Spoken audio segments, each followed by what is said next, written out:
ओम नमो भगवते वासुदेवाय। आज हम सुनते हैं 18वें अध्याय से आगे की कथा निर्जला एकादशी व्रत का वर्णन 19वें अध्याय में।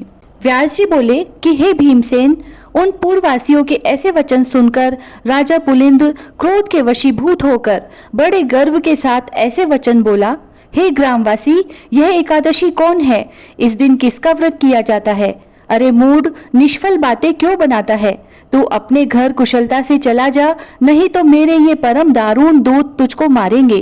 तत्पश्चात वे सब सैनिक नगर में घुस गए और बड़े बड़े महात्मा और साहूकारों के घर के दरवाजे तोड़कर घरों का अन्न और धन और कोष धीरे धीरे ले जाने लगे।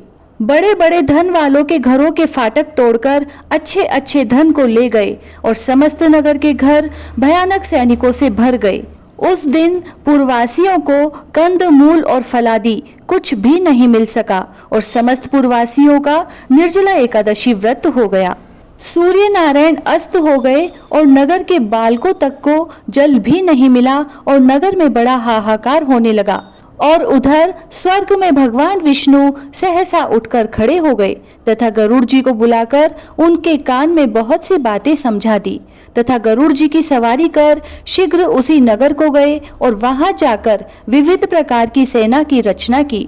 उस सेना के सैनिक, जिनमें किसी के 3 मुख, 3 नेत्र, 7 जिह्वा, 4 पैर, महान अद्भुत बड़े बड़े दांत तथा 3 सिर, 2 मुख तथा 10 मुख, 6 मुख तथा 5 मुख, हाथी के समान मुख, हाथी के समान स्वरूप, सिंह जैसी आकृति वाले, महान भयानक नरसिंह के समान तेजस्वी, सिंदूर से पुंजित मुख, महिषासुर के समान प्रभा युक्त, उर्ध्व केश दिगंबर, नर मुंडधारी, आंतों की माला से युक्त, व्याघ्र चर्मधारी। इससे पहले ऐसी सेना कभी नहीं देखी गई। ऐसी सेना को सर्वव्यापक प्रभु विष्णु भगवान ने आज्ञा दी कि राजाओं में अधम इस राजा पुलिंद को सेना सहित मेरी आज्ञा से सूर्योदय से पूर्व ही खूब अच्छी तरह से नाश करो। भगवान विष्णु की आज्ञा को शिरोधार्य कर वह विष्णु के सैनिक दल शत्रु सैनिकों में घुस गए और प्रहार तथा वध करने लगे, जिससे बड़ा कोलाहल मच गया। कुछ खंड से, कुछ खवाड़ से वध किए गए और कुछ दांतों से काटे गए तथा कुछ लोग भक्षण कर गए और कुछ वीर लोग भाग रहे थे, उनको पैरों से पकड़कर नीचे गिरा दिया गया। इस प्रकार पैदल सेना के बहुत से वीर मार दिए गए और बहुत से खा लिए गए। रथी, घुड़सवार, घोड़ा आदि अत्यंत दांतों से चूर्ण कर दिए गए।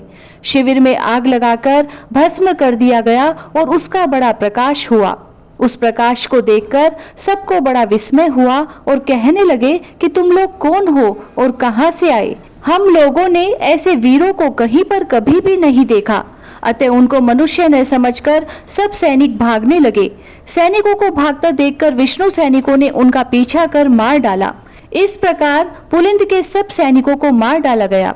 इसके पश्चात विष्णु गणों के साथ युद्ध करने के लिए स्वयं राजा पुलिंद गया और शस्त्र अस्त्र के दारुण प्रहार से आधा प्रहर युद्ध किया। जब उनके साथ युद्ध करने में किसी प्रकार से भी समर्थ न हुआ, तब मन में विचार करने लगा कि अब हम भी यहाँ से भाग जाएं, अन्यथा यहाँ पर सब नष्ट हो जाएंगे।